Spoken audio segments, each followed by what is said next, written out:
অনেকক্ষণ পড়েছিল তো, উঠে যাবো একটু সামান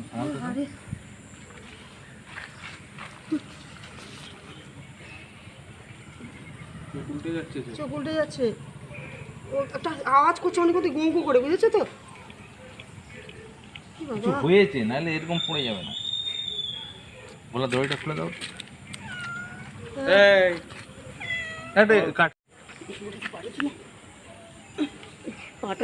পাটা কাটতে হয়ে গেছে, পারবে তুমি? আরে এক হাত দ্বারা হবে না গো। কেউ আসে নাকি? নিয়ে ওরা সব শুয়ে পড়েছে। আছে, বেটিটা কাটছে।